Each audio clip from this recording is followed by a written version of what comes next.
आज के इस गरिमामयी कार्यक्रम में मेरे साथ मंच पर उपस्थित श्री अजीत डोभाल, राष्ट्रीय सुरक्षा सलाहकार, श्री नित्यानंद राय जी, MOS होम, श्री अजय कुमार भल्ला जी, श्री दिनकर गुप्ता जी, DG NIA और कॉन्फ्रेंस में आए हुए सारे डेलीगेट्स। भारत की आज़ादी के अमृत महोत्सव के अवसर पर नई दिल्ली में आयोजित नो मनी फॉर टेरर के तीसरे मंत्री स्तरीय सम्मेलन के समापन सत्र को संबोधित करते हुए मुझे बहुत हर्ष और प्रसन्नता हो रही है। सबसे पहले मैं दुनिया के कोने कोने से आए विभिन्न देशों तथा मल्टीलेटरल संगठनों के प्रतिनिधिमंडलों को अपनी सहभागिता के लिए धन्यवाद देता हूं। इन 2 दिनों के दौरान प्रतिनिधियों ने टेरर फाइनेंसिंग में उभरते ट्रेंड्स, नई इमर्जिंग फाइनेंशियल टेक्नोलॉजी का दुरुपयोग तथा टेरर फाइनेंसिंग के क्षेत्र में अंतर्राष्ट्रीय सहयोग, ये 3 विषय पर विचार विमर्श किया ताकि प्रभावी रूप से नो मनी फॉर टेरर का हमारा उद्देश्य सफल हो पाए। इस चर्चा को आने वाले दिनों में हमें एक वर्केबल रणनीति की सोच में ढालना होगा, जिससे हमें निश्चित ही ये लड़ाई लड़ने में मदद होगी। सहभागी देशों और संगठनों के लिए CFT वर्तमान अंतर्राष्ट्रीय व्यवस्था की प्रभावशीलता तथा उभरती चुनौतियों के समाधान पर विचार विमर्श करने के लिए ये विश्व का सबसे महत्वपूर्ण मंच है। टेररिज्म ने आज एक ऐसा विकराल स्वरूप धारण किया है जिसका प्रभाव हर स्तर पर हमें दिखाई पड़ता है। मेरा स्पष्ट मानना है कि टेररिज्म लोकतंत्र, मानव अधिकार, आर्थिक प्रगति और विश्व शांति के खिलाफ सबसे बड़ा नासूर है जिसे हमें जीतने नहीं देना है। कोई भी एक देश या कोई भी संगठन चाहे कितना भी शक्तिशाली क्यों न हो, वो टेररिज्म को अकेला नहीं हरा सकता, परास्त नहीं कर सकता। अंतर्राष्ट्रीय समुदाय को लगातार इस जटिल और बॉर्डरलेस खतरे के खिलाफ कंधे से कंधा मिलाकर चलना होगा। पिछले कुछ दशकों में भारत ने टेररिज्म के सभी रूपों सहित कई चुनौतियों का सफलतापूर्वक सामना किया है। टेररिज्म के खिलाफ जीरो टॉलरेंस की नीति, काउंटर टेरर कानूनों के मजबूत फ्रेमवर्क तथा एजेंसियों के सशक्तिकरण के कारण भारत में टेररिज्म के कारण होने वाली घटनाओं में उल्लेखनीय कमी आई है तथा टेररिज्म के मामलों में सख्त सजा दिलाने में भी प्रशासन को सफलता हासिल हुई है। इन्वेस्टिगेशन को विज्ञान और तकनीक से लैस करने के उद्देश्य से फोरेंसिक साइंस को भारत में विशेष बढ़ावा दिया जा रहा है। इस दिशा में प्रधानमंत्री नरेंद्र मोदी जी की कल्पना से दुनिया के पहले नेशनल फोरेंसिक साइंस यूनिवर्सिटी की स्थापना की गई है।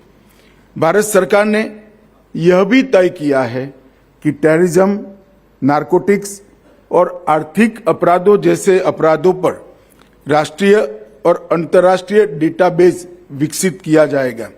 साइबर अपराध का व्यापक तरीके से मुकाबला करने के लिए भारत सरकार ने भारतीय साइबर अपराध समन्वय केंद्र की स्थापना की है। ये प्रयोग अपने आप में बहुत सफल रहा है। मैं प्रधानमंत्री मोदी जी के संकल्प को यहाँ पर फिर से एक बार दोहराना चाहूँगा। भारत काउंटर टेररिज्म और CFT के लिए अंतर्राष्ट्रीय सहयोग का केंद्र बिंदु बनेगा, ये सुनिश्चित है। हम टेररिज्म के सभी रूपों के खिलाफ एक प्रभावी, दीर्घकालिक और ठोस लड़ाई के बिना भयमुक्त समाज, भयमुक्त दुनिया का अस्तित्व सोच ही नहीं सकते हैं। हमारे राष्ट्र के नागरिकों ने नेतृत्व पर सबसे बड़ी जिम्मेदारी सौंपी है उनकी सुरक्षा की, और हमारा ये कर्तव्य है कि इस जिम्मेदारी की कसौटी पर हम खरे उतरे। पिछले 2 दशक में संयुक्त राष्ट्र सुरक्षा परिषद ने इस खतरे से निपटने के लिए एक ढांचा विकसित किया है, जिसका मुख्य उद्देश्य काउंटर टेररिज्म सैंक्शन व्यवस्था खड़ी करना है।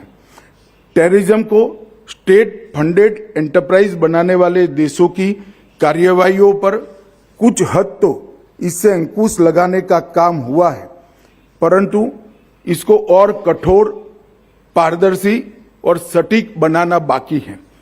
हमारी सबसे पहली प्रतिबद्धता होनी चाहिए ट्रांसपेरेंसी के साथ कोऑपरेशन की।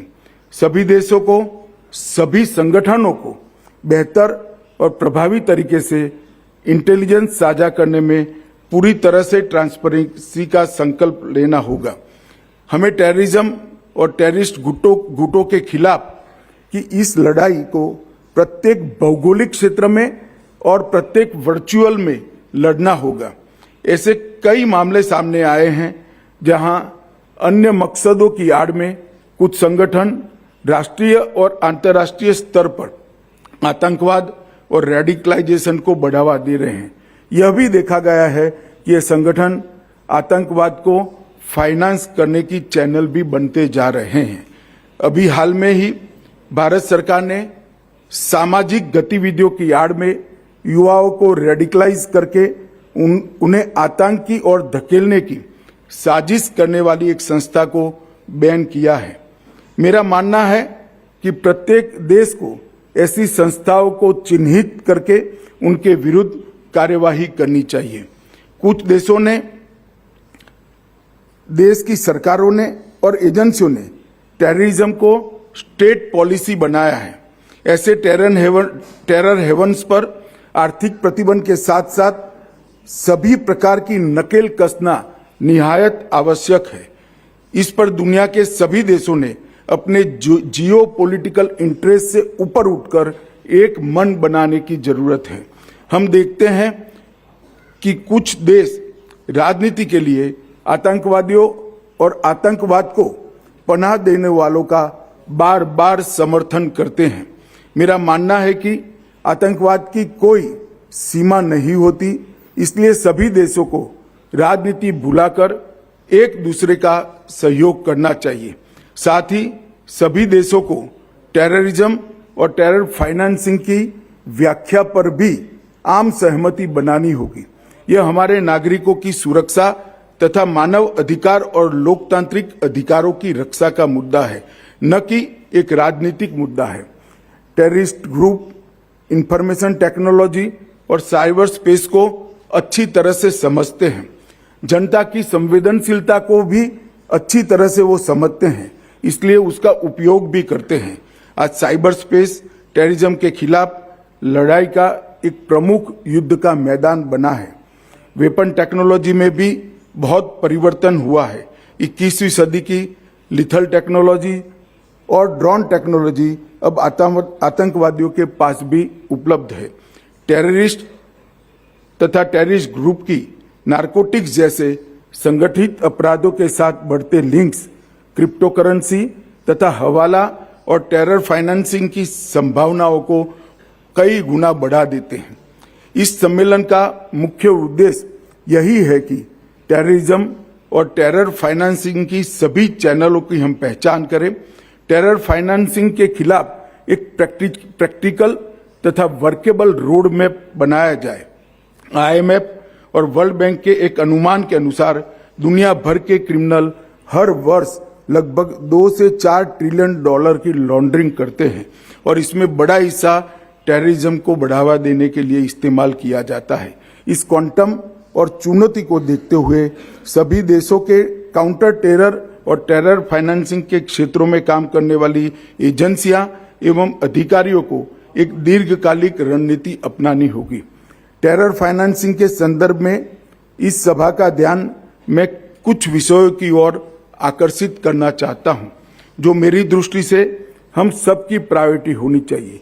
एक, वित्तीय नेटवर्क में गुमनामी से लड़कर लीगल वित्तीय साधनों का डायवर्जन को रोकना पड़ेगा।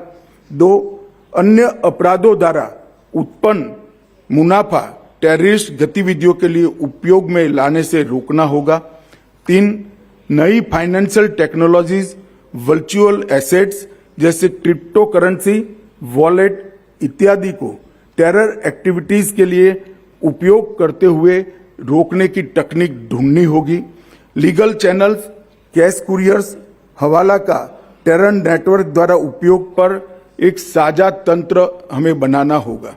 Non profit organisation, NPO sector का टेरर आइडियोलॉजी फैलाने में दुरुपयोग होता हुआ नजर में आता है, उसको भी हमें रोकना होगा।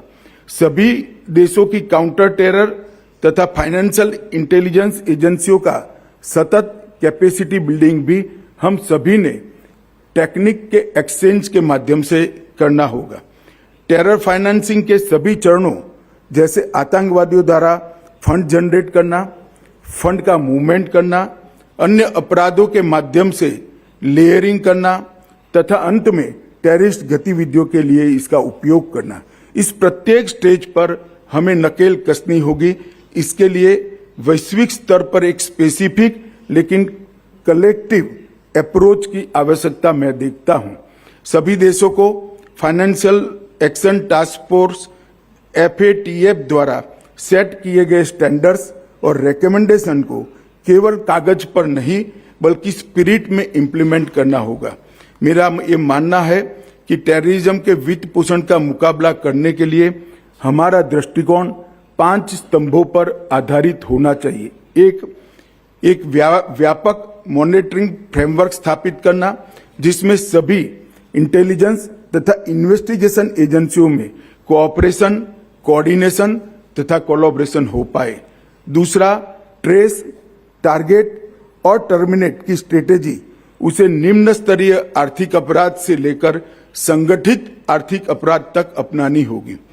3, टेरर फाइनेंस के संबंधित लीगल स्ट्रक्चर को मजबूत करना और उसमें एक रूपता लाना बहुत जरूरी है। 4, नेक्स्ट जनरेशन टेक्नोलॉजी के दुरुपयोग के खिलाफ एक मजबूत टेक्निकल तंत्र हमें विकसित करना होगा। और 5, एसेट रिकवरी के लिए कानूनी और नियामक ढांचे को मजबूत करना भी बहुत जरूरी है।